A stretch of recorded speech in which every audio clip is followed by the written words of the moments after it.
Hola, muy buenas tardes. Mi nombre es Juan Roberto Dunia López y el día de hoy les voy a presentar mi avance número 2 para el proyecto final de inteligencia artificial.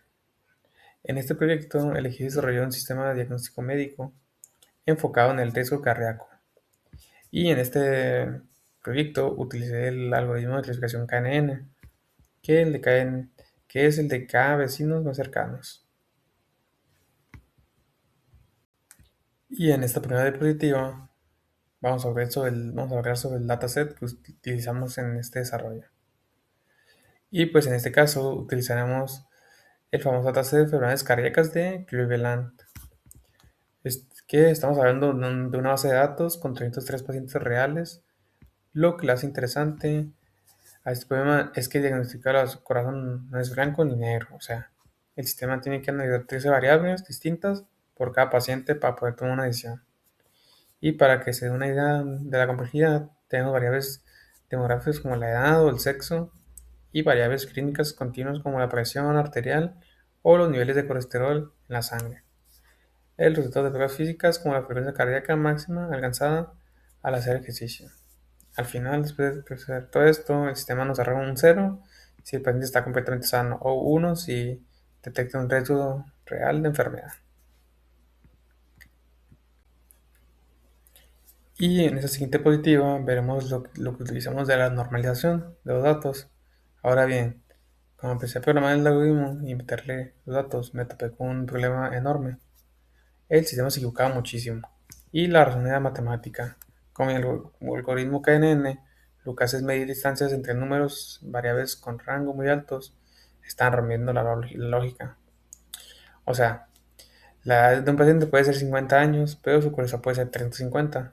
Si metemos esos números tal cual en una fórmula de distancia, el algoritmo va a pasar que el colesterol es 7 veces más importante que la edad, simplemente porque el número es más grande. Pero pues para solucionar esto tuve que implementar un módulo de normalización mínima y máxima. Lo que ve en pantalla es una fórmula que programé, lo que hace es agarrar todas las columnas y buscar el palo más chico y el más grande, y comprimir todos los datos a una escala que va del 0 al 1. Y para esta siguiente diapositiva veremos cómo funciona la lógica del KNN, que cómo toma la decisión.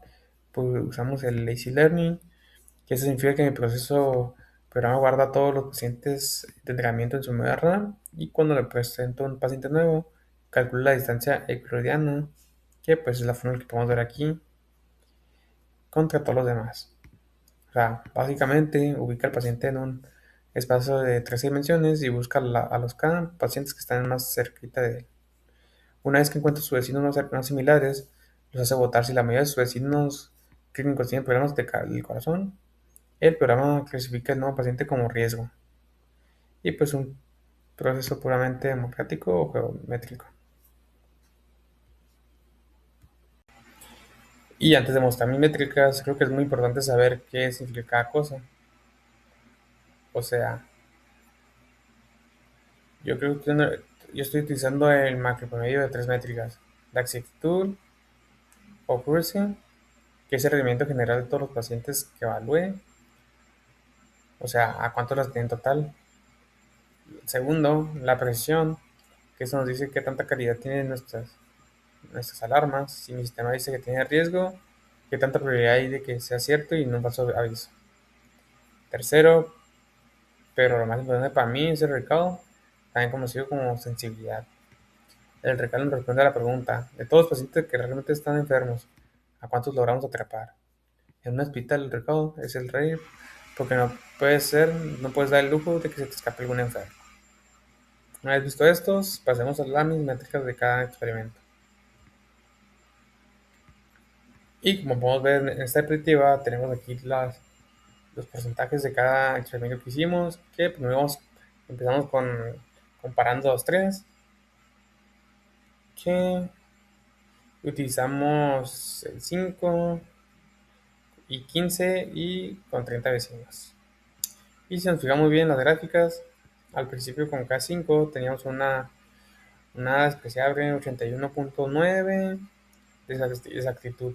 Luego al subir a K5, pues la exactitud dio un salto enorme, llegando casi a 89%. Uno pensaría que si seguiríamos subiendo el número, el modelo sería más inteligente, ¿no? O sea, que así sube, si cada vez que sube el porcentaje, pues no es así, no es así exactamente, pues sería un poco lo contrario, porque ya que cuando ocurrió el K30, la actitud empezó a caer a 86. ¿Por qué pasa esto? Porque tu grupo de vecinos es demasiado grande. Empiezas a meter en la votación a pacientes que ya no aparecen tanto al caso original, sobre un modelo demasiado generalista y empieza a generar ruido. Así que este experimento me hizo darme cuenta que el equilibrio se llega a un K15 aproximadamente. Y pues aquí tenemos los valores del K5, que fue el primero que valoramos, y podemos dar cuenta que casi todas las métricas son similares, la precisión, el recado y la accuracy. Que el precision cuenta con un 82.17, el recast igual, y un poquito bajito el accuracy, que es de 81.9, que no es el mejor, ya que el mejor fue el 15. Y en esta siguiente diapositiva tenemos el del K15, porque pues fue el mejor en este caso, que contamos con una accuracy del 88.52, una precisión de 88.74 y con un recall igual. Y aquí tenemos a la izquierda la tabla de la matriz de la matriz, la matriz de confusión, que aquí nos podemos dar cuenta que nos dio 27 true negative, 27 true positive y el 2 y 5.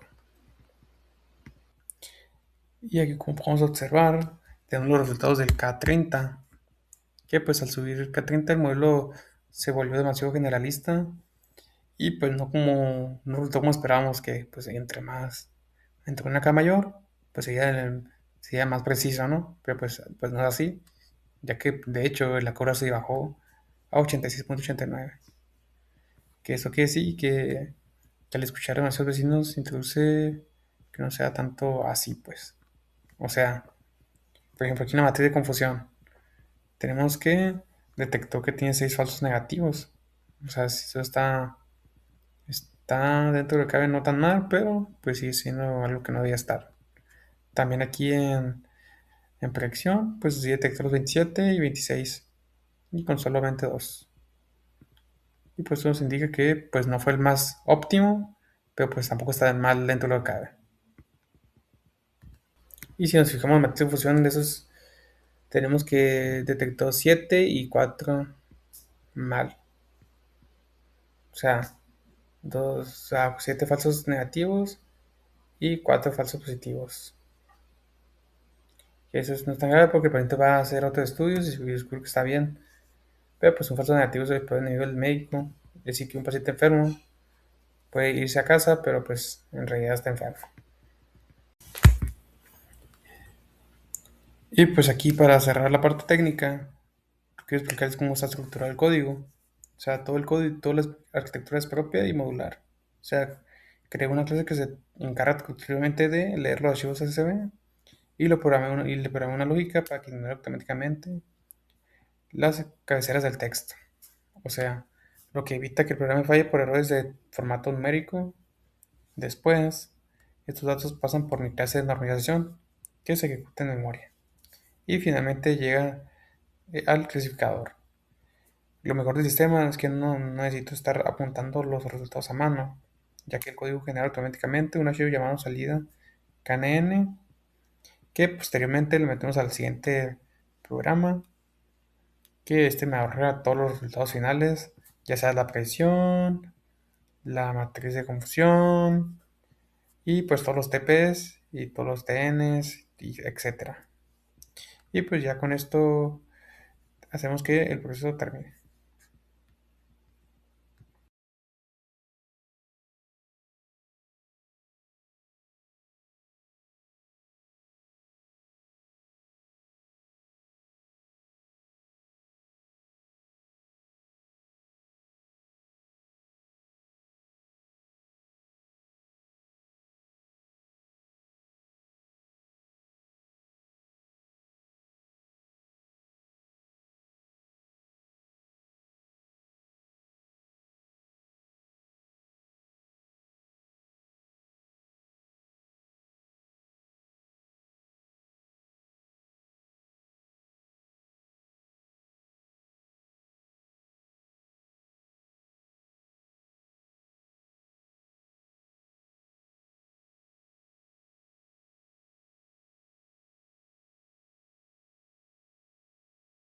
Y pues en conclusión, el segundo avance me deja con grandes lecciones y confirma que el tratamiento de los datos con la normalización es incluso más importante que el algoritmo en sí mismo. También logré demostrar que más veces no ha sido mi mejor diagnóstico encontrado, que cada 15 es nuestra mejor opción. Y pues para la entrega final del proyecto, mi objetivo es implementar algo llamado cadena de ponderado, donde los sitios están más cerquitas, tengan un botón que valga más de los que están más lejos. Con eso, pues espero poder reducir estos 5 falsos negativos que nos quedaron a un número todavía menor. Por mi parte es todo y muchas gracias por ver el video. Bye.